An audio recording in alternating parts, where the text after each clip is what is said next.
What's up, guys? Welcome back to ClevverTV's Breaking Dawn Book Club. I'm Joslyn Davis with Dana Ward. Hey, guys. And today we are so excited. I can't even handle it. So excited to have joining us in the studio two ladies from one of our favorite fan sites, Twilight-ish. We have Elena and Tracy joining us, actually all the way from Chicago. I have to give you a shout out for that. Thank you. Very exciting. Yep. Welcome. So I know that you ladies, before we kind of delve into chapters 13 and 14, which we're going to be talking about, I'm just curious, like, who is your favorite actor from the saga that you've met? I would have to say Peter. Peter's always been the most, just really kind and forward with his fans. I think he was the first cast member that I ever met face to face and got to speak with. And I think I had my infant daughter at the time, and he was so nice about my kids and letting me cut in front of people in line. And he was just really, really nice gracious, guy. really gracious to his fans. Oh, that's cool. I would have to say that, so I have like three people that I think are have been the easiest to talk to. He doesn't count as an actor, but Bill Connon has been super nice all along. And then Jackson Rathbone and Eric Odom are really easy to talk to. Conversation flows. They're really, really natural guys. So, definitely easy to talk to them. Special shout outs to them. Awesome. But we love everyone. We love you all. Everyone. Okay, so let's go ahead and jump into chapter 13. As you ladies know, the last book is kind of broken up into parts from different points of view, and we're still in the Jacob section right now. And I love the chapter names for Jacob's chapters. Chapter 13 is Good Thing I've Got a Strong Stomach. And I'm guessing what this is referring to is Bella, or part of what this is referring to is Bella's new drink of choice, blood. Yum. Yes. Deliciousness. It's making her feel a lot better, though, which I think is great. And after 2 cups, she's ready to go back to her other favorite food aside from fried chicken. Eggs. See, we all know. I love that. What do you guys think it says about Jake's dedication to her that he can handle watching her do this?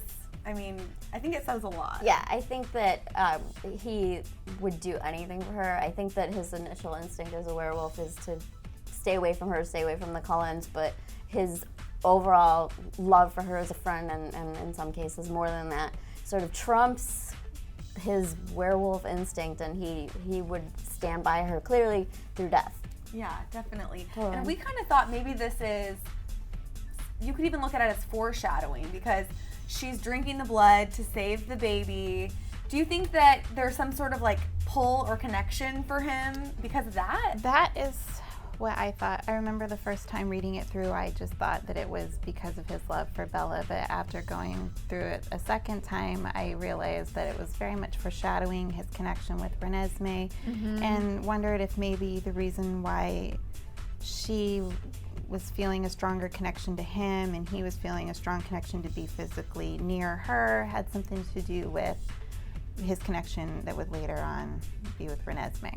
So obviously back to the pack, which we were talking about before, Sam sends Jared to kind of try and talk to Jacob, figure out what's going on, try to get him to return to the pack so that they can get through this whole situation. And Jake says he's not going to return, but Seth and Leah can do whatever they want. And then he kind of tries to explain that he's not just protecting the Cullens because he's in love with Bella or whatever, but just because they deserve protection as a whole. And I thought this was a good turning point where you can really pinpoint that he is close with the family as well. And I thought it was just really sweet. What did you guys make of this? I actually totally agree with what you said. I think that Breaking Dawn obviously is a huge turning point for Jacob as a character, and he's once again just totally fighting every instinct he has as a werewolf to now protect his mortal enemies. So I think it says a lot about his growth as a character. Do they really need protection? I feel like the Cullens are pretty hardcore. They're sweet and they don't feed on humans, but he's just giving an insider's point of view, If I were the Cullens, I'd totally want Jacob on my side. What's, having one more opinion. Yeah, exactly. On how to protect yourself. So Jacob basically says to this point that they're homeless. He tells Seth and Leah to leave. He's obviously not going home. But were you guys at all surprised? I know that we've discussed this already, but Were you guys surprised at all that this division in the pack is still continuing and that it went on so long? I thought it was going to last for like a few hours. I actually wasn't surprised at all. I thought it would last through the entire book. Oh, I I thought see. there would Okay. be like a final division, which in a way there sort of was, only because Jacob is now involved with a werewolf, or I'm sorry, with a vampire at Right. the end, or a Yeah, hybrid, half a hybrid. vampire, yeah. So I actually wasn't surprised by it. What about you? No, I No, wasn't. not at all. I wasn't. I completely felt the same way. I expected it to stay separate. I expected them to remain in their two separate entities and carry on with their own separate opinions.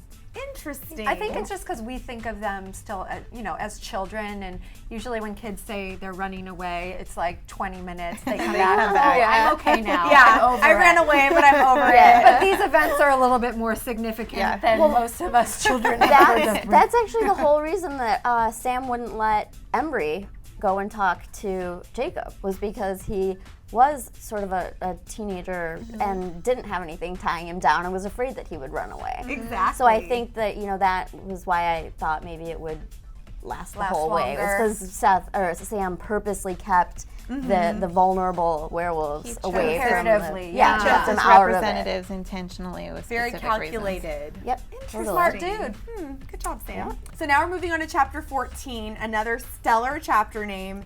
You know things are bad when you feel guilty for being rude to vampires. How awesome is this title? Can we please talk about this title? Yes. I say snaps to Stephanie for coming up with that title. Oh yeah. She definitely connected with her inner teenager for that. So in this chapter, obviously the title makes a lot of sense. We see that Cullens really, though, embrace Jacob. And I loved seeing this go down, him and the other members of the pack for that matter, in a real way. And I think there's a listing of all the things that they did. First off, they give Jake the basics.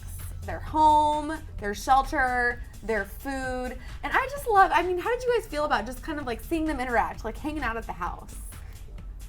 Seems like they're their own family. I thought it was. Their family. I thought it was cute. Me too. I mean, Me too. that's the only way I could think of it. Particularly when the thoughts are going through Jake's head, and then Edward And would Edward's like laughing. chuckle. Like, it's almost like brothers. Exactly. And so yeah, I loved it. Just like the whole sibling And thing. and Rosalie and Jacob are totally like fighting brother and sister. Yeah, I mean, they're like that through the exactly. whole book, but more so like definitely in chapter 14. Oh, definitely. And then you also see Esme, and she's really upset, like genuinely upset by the hardships Yep. that Jake is going through with his own family or his own pack.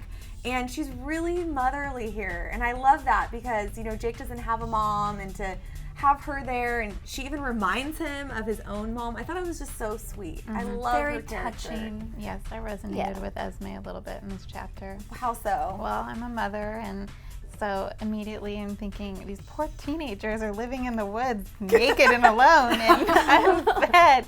And Jacob talks about bathing in the river and eating in wolf form and going over the basics. And Esme is just completely appalled by the thought of them having to be so put out. And I find it really endearing. It really, really just shows the heart that her character has. And I think it's another reason why Jacob eventually feels that sympathy with this family, is because, they are like real people too. Yeah, and they really reach out to him when, otherwise, based on their, their ongoing problems through generations, they're just like letting it all go and really embracing him.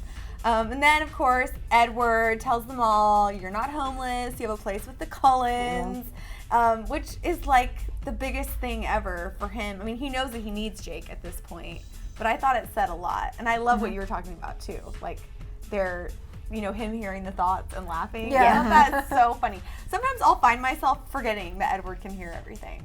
I'll be like, oh yeah, that's crazy. Yeah, right? well, yeah, because they'll say Edward chuckled, and I'm like, wait, why is he? Oh, right. And I think it's intended to be a reminder too. Yeah. I think it's intended to be a reminder as well. And I think watching their back and forth in these two chapters is so much fun.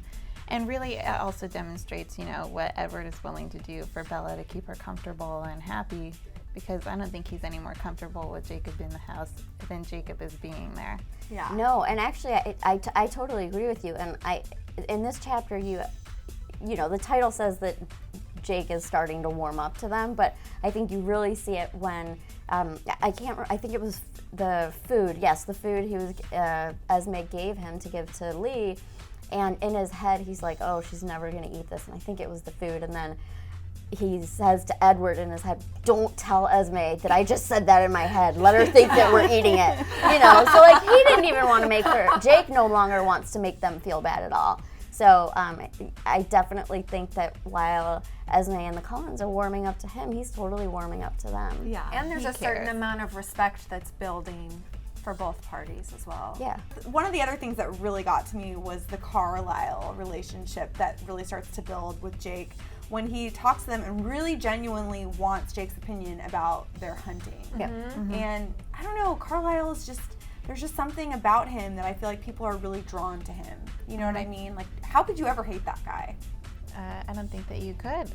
Carlisle is so compassionate and always puts other people's needs first, and I think that's one of my favorite things about his character is his selflessness and just how his immediate reaction to any situation is how it's affecting his loved ones and the people around him. I mean, he built an entire family just out of compassion. And love. So Yeah, that showcases true. a lot. And I think Bella caught on to that really early in the scene in New Moon right after her arm is cut, and she's talking to Carlisle about hell, essentially, or not having a soul, and she said that there's no way that Carlisle, that anyone could ever hate Carlisle or that he could ever be doomed because he just has that compassion for everyone. Exactly. And then Alice, after this whole thing goes down, and obviously they have their bonding moment, we see Alice tell Jake that he has a lot in common with the fetus. And he's not too happy about that. Foreshadowing. Yeah, what do you guys think? What exactly does she mean here? I think it's her inability to see the future when the wolves are involved and when Renesmee is involved. That's the only similarity I can see at that early stage before her birth. Like you said about something previously, when you read it like the second or third or seventh time, you're like, exactly, that it's just because they're both being blocked and Alice can't see them, but then later, yes, they have a lot in common because they, Jake imprints on her. So I think that that's foreshadowing that you really don't get until the second time that you read it. Yeah, and it's so funny because I never saw the imprinting thing coming, which I'm sure we'll get to here coming down the line, but that's still, to me, I'm just like, did that really happen? But anyways, and this sort of, on the same token, I reached out to our viewers because this is an interactive thing with Twitter and Facebook and YouTube, and I asked this question: do you think that Jake's attraction to Bella is linked somehow to some sort of connection that he is caring for her because of the future imprinting inside of her belly? And we had two people respond that I really like their responses. Nurit Goon said, yes, of course.